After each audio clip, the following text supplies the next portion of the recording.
Hello friends, welcome to my channel. आज हम बात करने वाले stock market crashes in India के बारे में। ठीक है, तो ये हम इसकी पूरी हिस्ट्री जानने वाले हैं और ये लोगों को जानना ज़रूरी है क्योंकि देखो, मार्केट क्रैश आता है तो लोग डर जाते हैं, पैनिक हो जाते हैं, डर जाते हैं और डर के मार्केट से भाग जाते हैं, दूर हो जाते हैं, देखना बंद कर देते हैं या उदास रहते हैं। तो मेन चीज़ है कि ये चीज़ें जानना ज़रूरी है क्योंकि ये चीज़ें आती है, हर एक के लाइफ में आती है। हर एक जन को, ये नए ट्रेडर जो रिसेंटली मार्केट में घुसे हैं, मार्केट को देख रहे हैं, मार्केट में एंट्री कर चुके हैं, इन्वेस्टमेंट कर चुके हैं, तो वो डर गए रहेंगे कि ये क्या हो रहा है, कैसे हो रहा है। और एक्चुअली इन्वेस्टर लोग ज़्यादा डर जाते हैं जो इन्वेस्ट करके चलते हैं, और ट्रेडर लोगों को तो मौका मिल जाता है कि शेयर्स में शॉर्ट सेल करके पैसा कमाओ, या जब शेयर भागना चालू करे या निफ्टी इंडेक्स वगैरह भागना चालू करे तो उसमें भी लॉन्ग करके उसमें भी ट्रेड करके पैसा कमाए। तो उनके लिए दोनों चीज़ें अपॉर्चुनिटी होती है। मार्केट गिरे तो भी बड़ी अपॉर्चुनिटी होती है और मार्केट बढ़ जाता है तभी भी बड़ी अपॉर्चुनिटी दोनों साइड से होती है, अगर वो ट्रेडर है तो। ठीक है, ट्रेडर यानी शॉर्ट सेलिंग जो करते हैं, फ्यूचर्स, ऑप्शंस। ठीक है, तो और उनको फ़ायदा होता है, बेनिफिट होता है।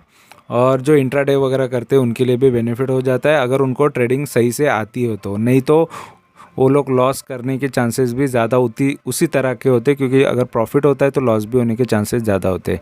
ठीक है, तो यहाँ पर हम इसकी हिस्ट्री जानने वाले हैं। तो ये स्टॉक मार्केट में क्रैशेस बहुत टाइम से आ रहा है। ये इंडिया की बात नहीं है, तो ऑल ओवर वर्ल्ड के अंदर क्राइसिस आता है।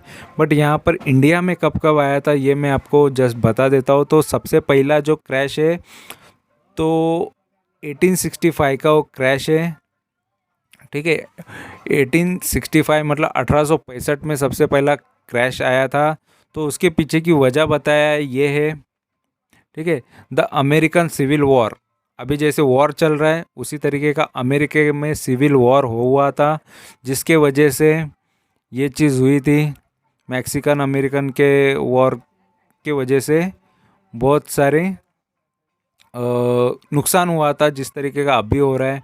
तो उस वजह से मार्केट बहुत ज़बरदस्त गिरा था। तो ये एक वजह होती है कि कोई भी मार्केट गिरने के लिए वर्ल्ड में कोई चीज़ हो रही है, ग्लोबल में कुछ चीज़ हो रही है, तो उसकी वजह से मार्केट भी गिर जाता है। ठीक है, तो 1865 का चलो एक पहला आपने देख लिया।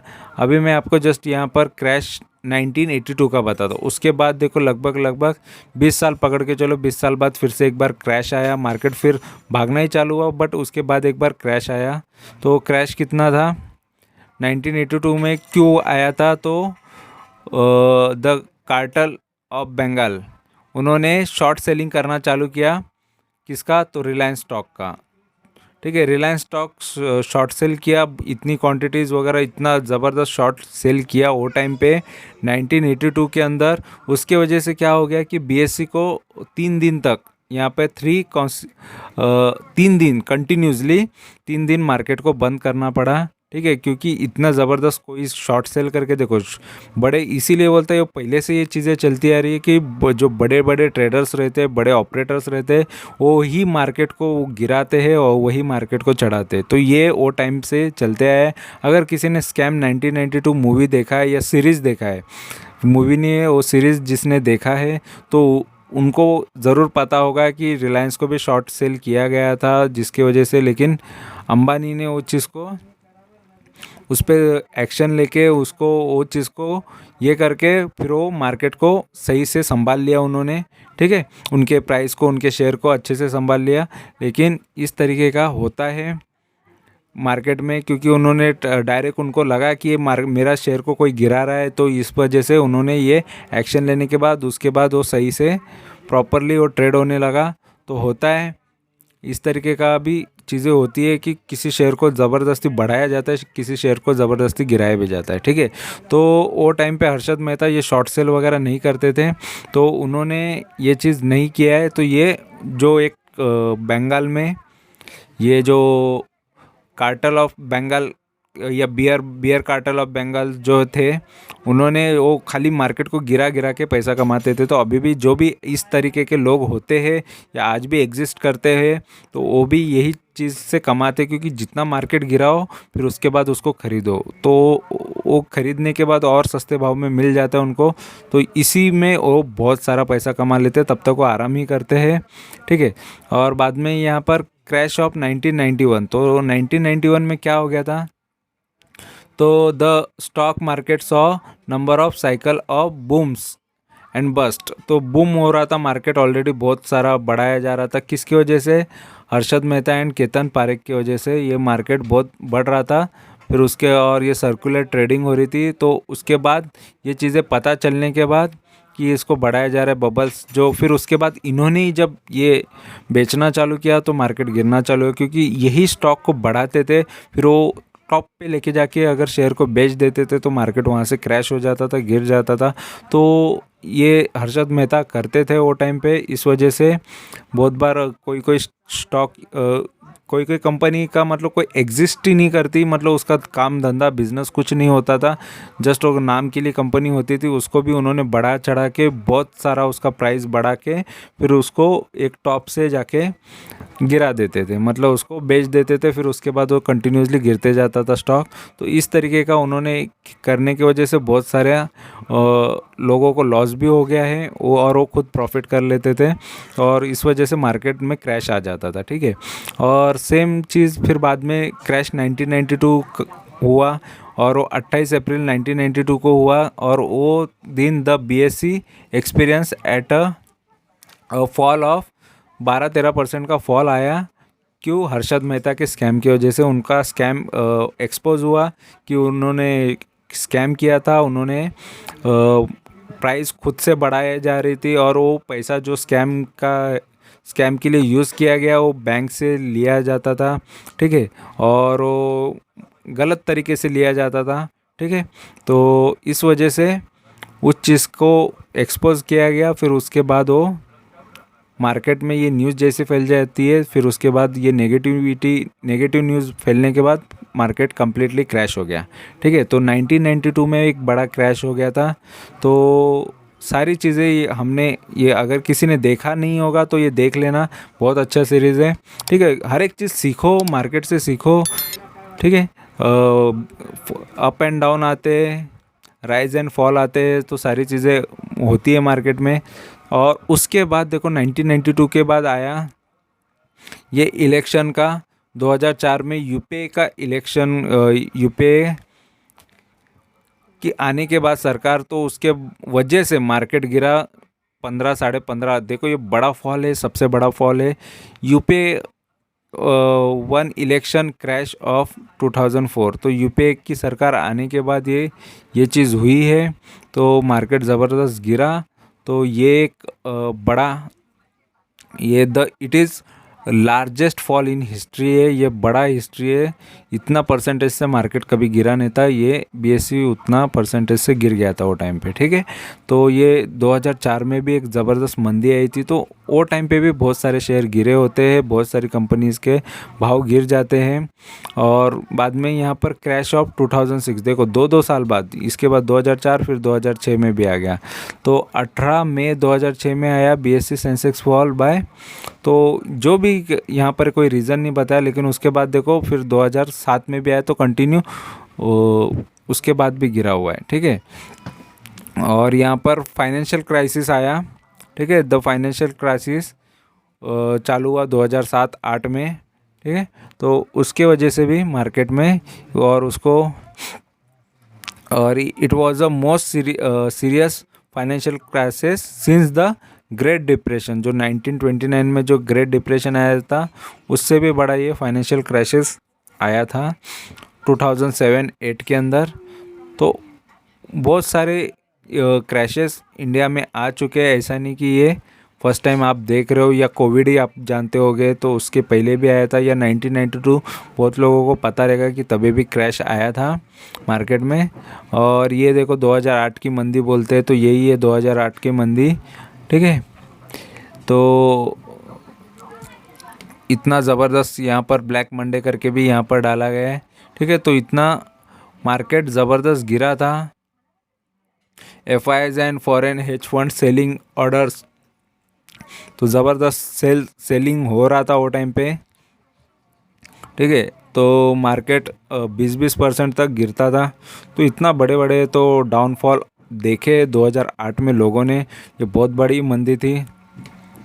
तो इस तरीके के मंदी वो टाइम पे आ चुकी है, ठीक है। 2008 में किस तरीके का मार्केट फॉल हुआ, ये सारी चीज़ें यहाँ पर बताई हुई है और डेट सब मेंशन है। तो ये बहुत बड़ा इसका डेटा यहाँ पर बता रहे कि कितने कितने परसेंटेज से कितना कितना गिरा था वो टाइम पे सिंगल डे के अंदर। तो ज़बरदस्त मार्केट में गिरावट आई थी, ठीक है। तो इस तरीके का यहाँ पर देखो, यहाँ पर 14,000 भी प्राइस नज़र आ रहा है, 15 यहाँ पर नज़र आ रहा है, फिर बाद में 87, मतलब देखो आधे से भी ज़्यादा या आधा हो गया था पूरा सेंसेक्स। तो इस तरीके का मार्केट को इस तरीके का गिरते हुए लोगों ने देखा है, जो वो टाइम से पुराने होंगे, ठीक है। तो देखो 2008 में मेरा इन्वेस्टमेंट नहीं था, नहीं तो मैं भी वो आपको एक्सपीरियंस बता देता। और यहाँ पर क्रैश ऑफ 2009, तो 2009 में भी देखो चीज़ें कंटिन्यू रह जाती है थोड़ी बहुत। तो 2009 में भी एक बड़ा क्रैश आया था, और 2015 में देखो फिर लगभग 6 साल बाद फिर से एक बार क्रैश आया, ठीक है।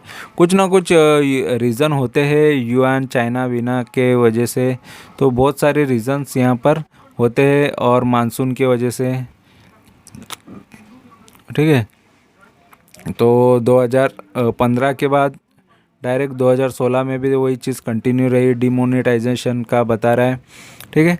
तो बहुत सारी चीज़ें मार्केट में क्रैश लाने के लिए काफ़ी होती है। फिर 2018 में आया market crash, capital gain tax वगैरह, ये उसका न्यूज़ की वजह से भी मार्केट में क्रैश आया बता रहा है। फिर 2020 में भी क्रैश आया, ये तो सबको पता है। यहाँ पर देखो ये कोविड-19 आउटब्रेक बता रहा है।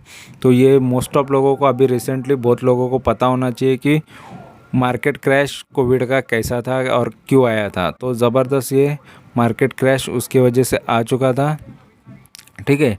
उसको पैंडेमिक, कोविड की पैंडेमिक के नाम से जानते हैं, ठीक है। तो ये बहुत महासंकट था, महामारी थी। तो इस वजह से मार्केट लास्ट ये गिरा था, और अभी जो रिसेंटली गिर रहा है तो उसके पीछे ये एक वजह है, रशिया यूक्रेन वॉर, ठीक है। तो जिस तरीके का मार्केट वो टाइम पे 2008 में गिरा था, या 1992 में गिरा था, या 2020 में गिरा था, उस तरीके का मार्केट अभी तक गिरा नहीं है। और शायद गिरे ना गिरे ये पता नहीं, लेकिन हमको सिर्फ पॉजिटिव सोचना है, क्योंकि देखो मार्केट गिरता है तो बहुत सारे अपॉर्चुनिटी लाता है। मार्केट का रिटर्न में जाके ज़ीरो नहीं होता, मार्केट ज़ीरो नहीं हुआ है अभी तक। कितने बड़े बड़े प्रॉब्लम्स आए हैं फिर भी, और ना ही ये इंडिया का प्रॉब्लम नहीं है, ये ओवरऑल वर्ल्ड का भी नहीं है, सिर्फ ये 2 कंट्रीज़ में प्रॉब्लम है। लेकिन एक चीज़ है जो सबका प्रॉब्लम होती जा रही है, वो चीज़ है ये क्रूड के प्राइजेस, क्रूड ऑयल। ये क्रूड ऑयल जो है वो बढ़ रही है, सभी का प्रॉब्लम हो जा रहा है, ठीक है। तो यहाँ पर हाइक देखो किस तरीके का आया है, और क्रूड प्राइस अभी कितना चल रहा है।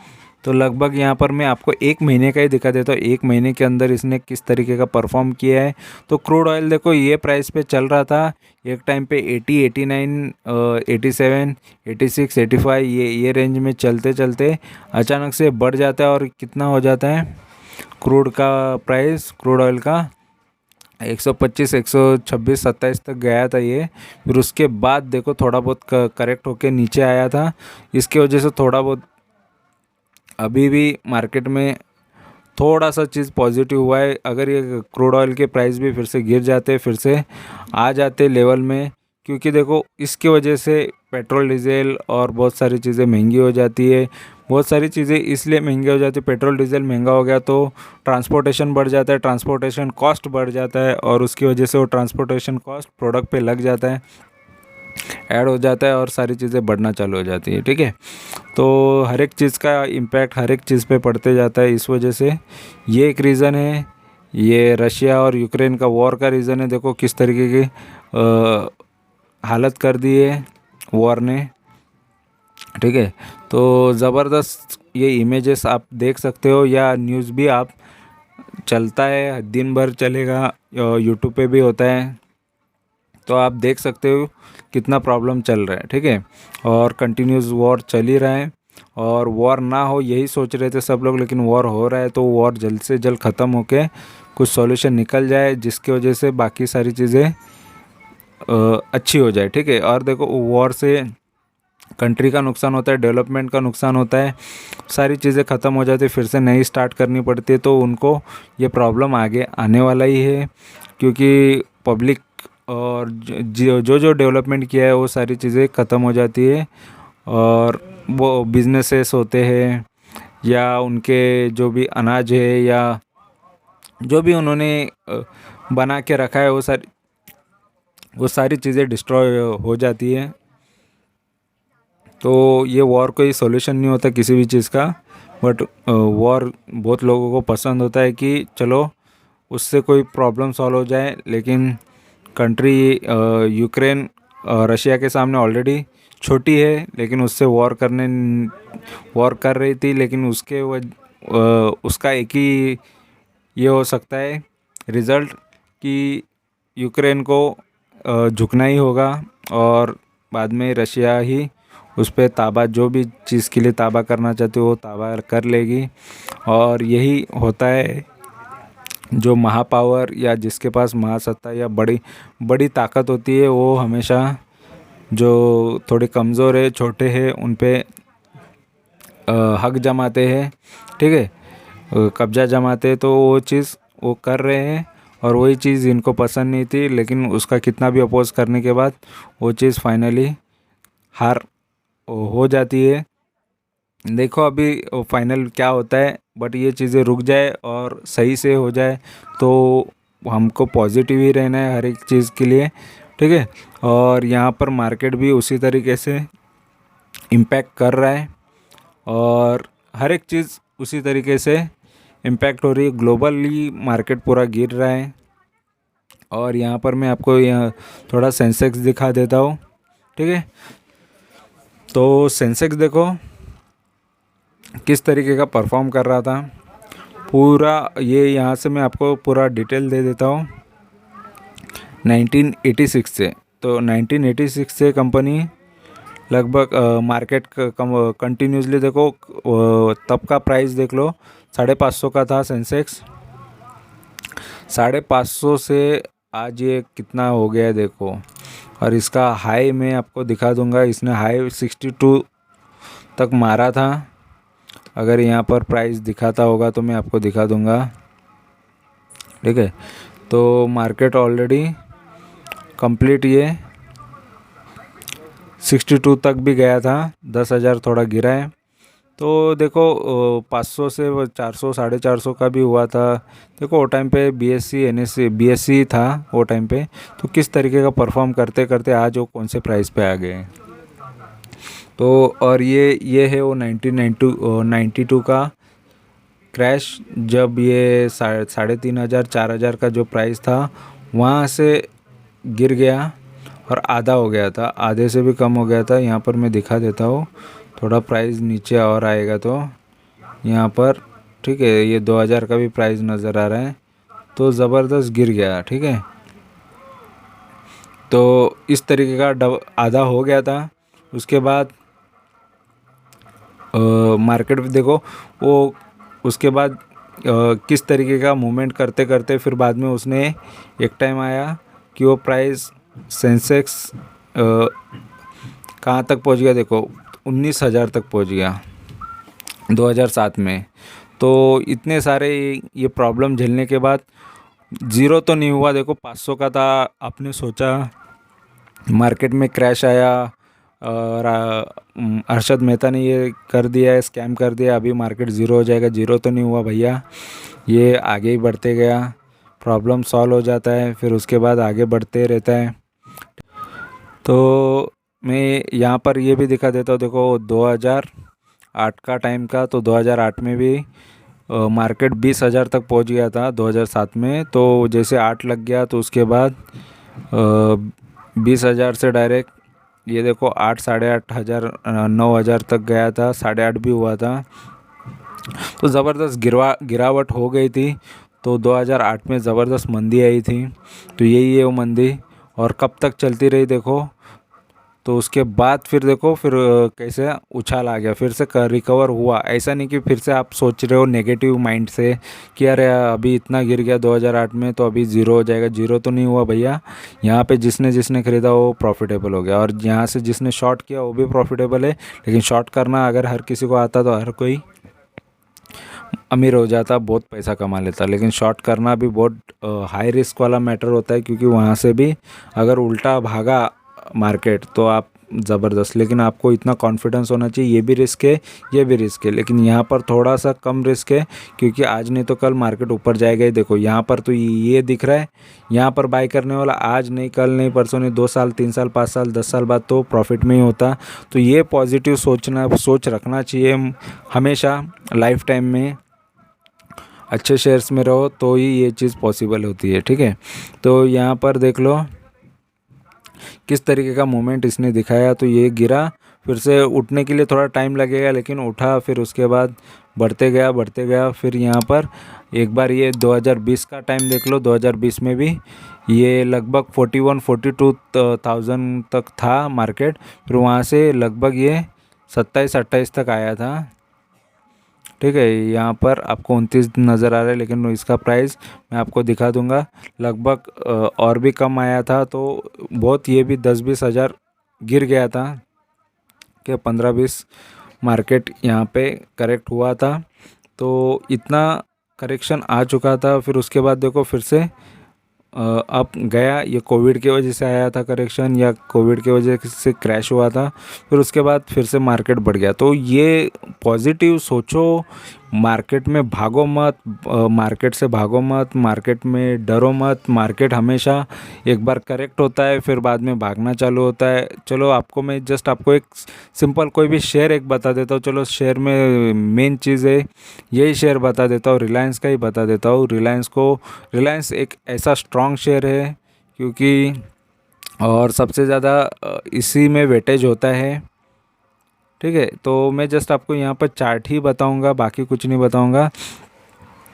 तो देखो रिलायंस ने किस तरीके का परफॉर्म किया था। तो पुराने से पुराना अभी ये 2008 में भी देखो रिलायंस ने 2008 के अंदर ये लगभग ये हाई इसका था 816 से ये गिर गया था। तो 800 से 253 आया था। देखो रिलायंस भी जैसा शेयर लगभग कितना ज़बरदस्त गिर गया था कि 40-50-60 या उससे भी ज़्यादा परसेंटेज गिर चुका था, क्योंकि 800 का आधा ही 400 हो जाता है, लेकिन ये 400 से भी ज़्यादा गिर गया था, ठीक है। तो समझ लो कि लगभग ये 20-30% ही बच गया था उसका वैल्यू का, इन्वेस्टमेंट का। तो इतना ज़बरदस्त 2008 में गिरा था, बट उसके बाद देखो फिर से रिकवर हुआ, फिर यहाँ पर 600 के भाव में आ गया था। तो ये होता है कि ये टाइम पे बाई करना चाहिए। तो हर एक को ये समझना चाहिए कि यार हमारा शेयर गिर गया है, हमारा मैंने लिया वो शेयर गिरा, हाँ तो, और या शायद मैं जो वीडियो में डाल देता हूँ कि ये मेरे पोर्टफोलियो में वो शेयर गिर गया, तो मैं तो आज भी ये बाइंग करता हूँ। मैं तो डरता नहीं हूँ, क्योंकि डर के आगे जीत होती है, ये तो मुझे पता है। और मैंने एक चीज़ देखी है कि कोविड टाइम देख चुका हूँ, इसलिए मुझे फुल कॉन्फिडेंस है। कोविड जैसी सिचुएशन में पूरे स्टॉक आधे हो चुके थे, उसमें से मैं प्रॉफिट में निकला हूँ। तो अभी तो फ़िलहाल कोई स्टॉक इतने आधे हुए नहीं, कुछ हो जाते हैं, लेकिन देखो मार्केट तो आधा हुआ नहीं है, ठीक है। तो फिलहाल अभी भी बहुत अपॉर्चुनिटी मुझे नज़र आती है। तो मैं अभी आज भी बाइंग ही करता हूँ। जो भी मेरे शेयर्स गिर जाते हैं उसको मैं बाई करता हूँ, क्योंकि इसी का नाम स्विंग ट्रेडिंग है, इसी को स्विंग ट्रेडिंग बोला जाता है। नहीं तो स्विंग ट्रेडिंग का मतलब क्या है? स्विंग ट्रेडिंग का पहला यही मतलब है कि शेयर्स गिरे तो लेना ही है, ठीक है। स्विंग ट्रेडिंग का मतलब ही ये है, तो ये दिमाग में डाल लो। तो मैं स्विंग ट्रेडिंग करता हूँ, बाकी कुछ नहीं। ऐसा नहीं कि मैंने खरीद लिया यहाँ से भागेगा ही भागेगा, ये मुझे कंप्लीट पता है कि यहाँ से गिरेगा तभी भी मुझे लेना है। मैं स्टॉप लॉस नहीं लगाता, इसका मतलब है कि मुझे बाई करना है, ठीक है। स्टॉप लॉस लगाओ मतलब मैं भाग गया, मैदान से हार के भाग गया, निकल गया। मैंने जो बाजी या तो प्रॉफिट लिया या तो लॉस लेके, मैं दोनों में से कुछ भी चीज़ लेके निकल जाता हूँ। उसको बोलते हैं स्टॉप लॉस लगा के निकल जाना, ठीक है। तो जो मेरी चीज़ नहीं हुई तो मैं स्टॉप लॉस लूँगा, अगर मेरी चीज़ हो गई तो मैं प्रॉफिट ले लूँगा, ठीक है। तो लेकिन यहाँ पर स्विंग ट्रेडिंग करता हूँ मतलब मैं प्रॉफिट के लिए ही बैठा रहता हूँ, प्रॉफिट का ही वेट करूँगा। जब जब प्रॉफिट नहीं आता तब तक मैं वेट ही करूँगा, ठीक है। मार्केट गिरेगा, शेयर्स गिरेगा तो मैं उसमें भी बाइंग करूँगा। तो ये चीज़ें मैंने सीखी है और ये चीज़ बहुत काम आई है। और ये चीज़ आप भी सीखो, आपको तभी काम आएगा। आपको लगता है कि जस्ट मार्केट में सिर्फ पॉजिटिव होना चाहिए, नेगेटिव कुछ भी नहीं होना चाहिए। लाइफ में हर एक चीज़ पॉजिटिव होनी चाहिए, नेगेटिव कुछ भी होना और नहीं होना चाहिए, ऐसा नहीं होता। हर एक चीज़ आपके मन के हिसाब से चलती रहती, तो आप कहीं पर जॉब नहीं करते होते, ना आप कहीं पर कोई छोटा मोटा काम नहीं करते होते, ना आप शेयर मार्केट के पीछे आते। क्योंकि आपको भी पता है कि हर एक चीज़ आपके हिसाब से नहीं चल रही, इस वजह से आपको शेयर मार्केट के पीछे जाना पड़ता है, या कुछ ना कुछ एक्स्ट्रा अर्निंग के पीछे जाना पड़ता है, या कुछ ना कुछ अदर एक्टिविटीज़ करनी पड़ती है। क्योंकि हर एक चीज़ आपके हिसाब से नहीं है, इसलिए, ठीक है। हर एक चीज़ आपके हिसाब से होती है तो आप एक्स्ट्रा दिमाग लगाते ही क्यों, आपको तो एकदम आराम से ज़िंदगी काटते हैं, ठीक है। तो ये चीज़ होती है। और वहाँ से देखो मार्केट में फिर उसके बाद उछाल आने के बाद रिलायंस की बात कर रहा हूँ, ठीक है। तो वहाँ से देखो किस तरीके का इसने मूवमेंट दिया और फिर ज़बरदस्त इसने उछाल दिखाया। फिर यहाँ पर मैं जस्ट आपको 2020 की बात बताऊँगा। तो मार्च 2000, ये मार्च का है, ये जनवरी है, ये मार्च है, ठीक है। मार्च में लगभग शेयर बहुत ज़बरदस्त नीचे आ गया था 1600 से, ठीक है। 1600 का टाइम था, वहाँ से ये मार्च में ये लगभग 800 हो गया था, तो आधा हो गया था शेयर। मतलब देखो वो टाइम पे भी मार्च में भी इसकी हालत क्या हो गई थी, कोविड में आधा हो गया था शेयर। फिर उसके बाद देखो कितना ज़बरदस्त उसने उछाल दिखा के डबल ट्रिपल इसने शेयर का प्राइस कर दिया। आज भी देखो कितना, मतलब 800 से तो ये 2400 तो हो ही गया था, 2400 2700 तक ये गया था। ये देखो ये 2700 का प्राइस है।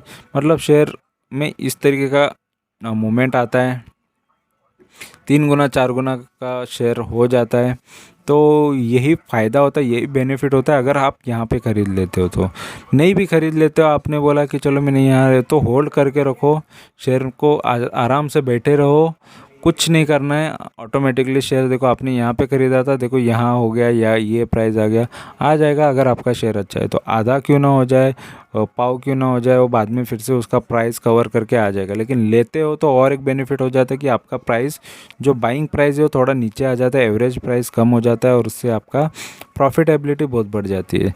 तो ये ज़रूरी है लाइफ में कि कभी भी गिरावट आए, कभी भी शेयर गिरे, सभी लोग, बड़े से बड़े इन्वेस्टर, बड़े से बड़े ट्रेडर ये अपॉर्चुनिटी को ग्रैब करते हैं, ले लेते हैं और उसमें इन्वेस्ट करके प्रॉफिट ही प्रॉफिट कमाते हैं। तो डबल ट्रिपल चौबल यही अपॉर्चुनिटी से बनता है। आप अगर शॉर्ट ट्रेडिंग करते हो तो शॉर्ट ट्रेडिंग में हर टाइम आपका लक या आपका किस्मत साथ नहीं देता।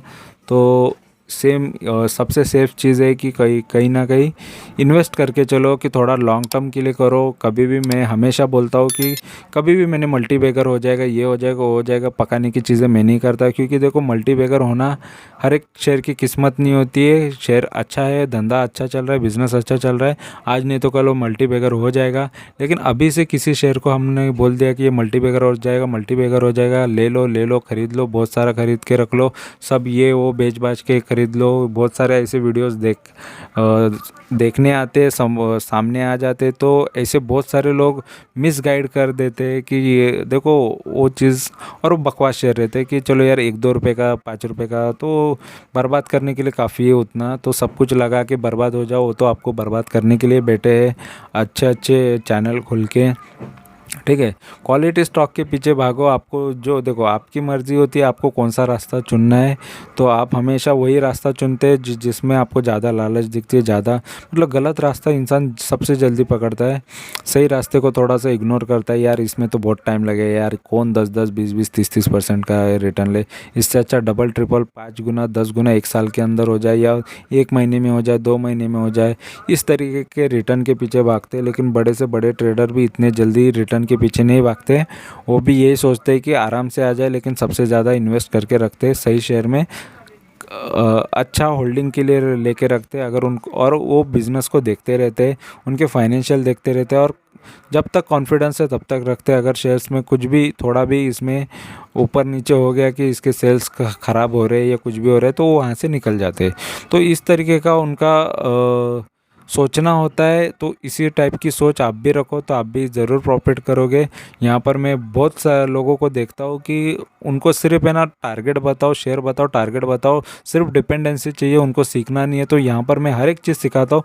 मैं चार्ट किस तरीके का देखता हूँ, स्टडी किस तरीके का करता हूँ, सारी चीज़ें मैं खुद स्टडी करके बताता हूँ कि देखो इस तरीके का स्टडी होता है। और मैं हर एक चीज़ बताता हूँ।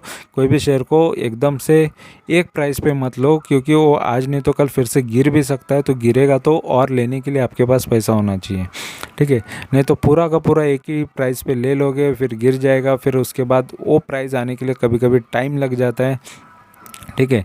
तो और या मैनेजमेंट में कुछ गड़बड़ी हो जाती है, मैनेजमेंट चेंज हो जाता है, या कुछ भी हो जाता है, या सेल्स ख़राब हो जाते हैं, कुछ भी ख़राब न्यूज़ आ जाती है तो शेयर गिरता है। लेकिन गिरने के बाद अगर उसमें पॉजिटिव, पहले ही शेयर अच्छा था तो फिर से कुछ ना कुछ पॉजिटिव चीज़ हो जाती है तो फिर से वो शेयर भागना चालू कर देता है। तो थोड़ा बहुत सोच समझ के इन्वेस्ट करो, किसी के बातों में ज़्यादा आओ मत, ठीक है। तो थोड़ा भी खुद को कॉन्फिडेंस आए कि नहीं अभी ये सही बात है तो मुझे करना चाहिए तो करो, नहीं तो आप शेयर मार्केट के लिए बने नहीं, ये सोच लो। शेयर मार्केट में आपको डर ज़्यादा लग रहा है तो आपके लिए देखो, म्यूचुअल फ़ंड के बारे में भी मैंने वीडियो बनाया। म्यूचुअल फ़ंड भी आजकल लॉस कर रहा है, तो रिटर्न चाहिए तो आप बहुत सारे म्यूचुअल फ़ंड के 1 महीने के निकाल के देख लो। तो मेजॉरिटी म्यूचुअल फ़ंड भी आज लॉस में है। तो हर एक चीज़ लॉस ही कर रही है क्योंकि कंटिन्यूस मार्केट गिर रहा है। इवन कोविड के टाइम पे भी म्यूचुअल फंड लॉस ही कर रहे थे, उसके बाद उन्होंने देखो कंटिन्यू इन्वेस्टमेंट होने के बाद फिर प्रॉफिट होता है। तो स्टार्टिंग 1 महीना 1.5 महीना लॉस दिखता है, फिर उसके बाद प्रॉफिट ही दिखता है, क्योंकि उन्होंने बेचा नहीं तब तक वो प्रॉफिट है, बेच दिया तो लॉस होता है। अगर लॉस में बेचा नहीं तब तक आप समझ लेना कि आप प्रॉफिट में ही हो, आज नहीं तो कल वो प्रॉफिट आ जाएगा, ठीक है। अगर बेच दिया तो समझ लो कि आपका तो लॉस ही का आपने बुक कर लिया, आपने हार मान ली कि चलो यार मेरे को लॉस ही हो रहा है, लॉस ही ले लेता हूँ, आपने प्रॉफिट की उम्मीद ही नहीं रखी, ठीक है। तो इस तरीके का होता है शेयर मार्केट। ऐसा नहीं है कि आपने जैसे इन्वेस्ट किया आपको सिर्फ प्रॉफिट ही प्रॉफिट दिखा है, आपके आपका वो गुलाम नहीं है, आपका ये नहीं है, वो अपनी अपने रंग दिखाएगा। वो किंग है, मार्केट इज़ किंग, आप किंग नहीं हो, ये समझ लो, आप उसके गुलाम ही हो, ठीक है। तो वो अपने हिसाब से चलेगा, आप उसके लिए काम करो, वो आपके लिए काम नहीं करेगा। वो आप उसकी मर्ज़ी से चलने दो। आप जस्ट उस पर दाव लगा सकते हो, बाजी लगा सकते हो, या उस पर इन्वेस्ट कर सकते हो। आज नहीं तो कल आपको अच्छा खासा प्रॉफिट देगा, ठीक है। तो यही चीज़ होती है। और आपको जो ट्रेडिंग स्टाइल सूट होता है, आपको लगता है कि मैं इंट्राडे से अच्छा खासा कमा सकता हूँ, इंट्राडे कर करके देख लो। अगर पैसा ख़त्म हो जाए तो इन्वेस्टमेंट की तरफ आ जाना। ऑप्शन ट्रेडिंग वगैरह और फ्यूचर ट्रेडिंग करना ज़्यादा पसंद कर रहे हो या ज़्यादा लालच आ रही है तो वो भी करके देख लो। जब पैसा पूरा कंगाल हो जाए तो फिर इन्वेस्टमेंट की तरफ फिर से आ जाना, ठीक है। तो बहुत सारी चीज़ें करके देख लो, क्योंकि मैं एक्सपीरियंस बंदा हूँ। तो ऑलरेडी हार नहीं मानना चाहिए, आना चाहिए। मोस्ट ऑफ लोग छोड़ देते हैं, यार चलो यार पूरा बर्बाद हो गया, नहीं यार शेयर मार्केट नहीं करना है, कंप्लीट छोड़ ही देते हैं, ठीक है। वो हार जाते हैं। तो हारने के बाद भी खेलना पड़ता है। हार के जीतने वाले को आपको पता है क्या बोला जाता है, तो बाजी मारना पड़ता है। तो आओ देखो, मार्केट को एक्सपीरियंस करो। मार्केट देता भी है, लेता भी है, सारी चीज़ें करता है, ठीक है। और जहाँ ज़्यादा पैसा है वहाँ पे ज़्यादा लॉस भी हो सकता है, ज़्यादा प्रॉफिट यानी ज़्यादा लॉस भी हो सकता है। तो ये दिमाग में डालो। खाली उस पर स्ट्रैटेजी क्या कर सकते हो वही दिमाग में रखना है। तो चैनल को जस्ट सब्सक्राइब करो और अच्छे अच्छे शेयर्स बताते रहता है। ऑलरेडी शेयर्स अभी गिर रहे हैं लेकिन कल तो आगे बढ़ेंगे, ठीक है। आज मैं खुद भी इन्वेस्टेड हूँ, आज नहीं तो कल तो आपको उसमें से प्रॉफिट निकाल के तो दिखाने वाला हूँ मैं किधर भागा जा रहा हूँ या आप किधर भागे जा रहे हो। चैनल को सब्सक्राइब करके रखना है और चीज़ें को एक्सपीरियंस करना है, देखना है होता है कि नहीं। आपको भी ये करना है। सारी चीज़ें मैं प्रूफ के साथ दिखा रहा हूँ। बहुत सारे शेयर्स नीचे से ऊपर गए और बहुत सारे शेयर्स में मैं प्रॉफिट ले चुका हूँ। तो सभी शेयर्स के बारे में मैं पहले से वीडियो तो पहले पहले नहीं बनाता था, लेकिन अभी जब से बना रहा हूँ तब से तो सारी चीज़ें मैंने आपको दिखा दी है। और जो मेरे पोर्टफोलियो में वही चीज़ें बता रहा हूँ, नहीं तो दुनिया भर के शेयर तो मार्केट में पड़े रहते, नहीं तो हर एक शेयर के बारे में बताता और आपको ले लो ले लो ले लो बोलता, मल्टीबैगर बोलता, आप तुरंत भागे भागे उसको ले लेते, ठीक है, लालच में आके। लेकिन वो चीज़ें नहीं करता जो मेरे पास है, क्योंकि मैं प्रॉफिट करूँ तो आप प्रॉफिट करोगे, मैं ही लॉस करूँ तो आप भी लॉस करोगे, तो सेम चीज़ है। तो अगर मेरे पास कोई शेयर है, अगर वो गिर गया तो आपके भी शेयर गिरे होंगे। लेकिन आज मैं वही बोलता हूँ कि मैं जब भी शेयर्स गिरते तो मैं लेता हूँ, तो आप ले रहे हो नहीं ले रहे हो आपको पता, लेकिन जब भी शेयर्स गिरते मैं ख़रीदते रहता हूँ। इसीलिए मैं पहले से बाइंग करते टाइम पहले ही सोच लेता हूँ कि मार्केट गिरे तो और भी लेने के लिए पैसे होने चाहिए, ठीक है। तो उसी कैपेसिटी के हिसाब से लेता हूँ कि ये शेयर में इतना ही डालूंगा, उसके बाद गिरे तो और ले लूँगा, तो वही थोड़ा थोड़ा करके फिर उसको अच्छे भाव तक आने के बाद फिर उसको छोड़ देता हूँ, फिर वो ऑटोमेटिक बढ़ जाएगा और अच्छा खासा प्रॉफिट दे देता है। तो यही स्ट्रैटेजी होती है हर एक इन्वेस्टर की, हर एक बड़े बड़े इन्वेस्टर की। इसी तरीके से और लोग भी कमा लेते हैं, ठीक है। तो आपको इन्फॉर्मेशन अच्छी लगी है तो चैनल को सब्सक्राइब करो, दोस्तों के साथ शेयर करो, लाइक करो, कमेंट करो। Thank you very much for watching my video. Thank you, bye bye.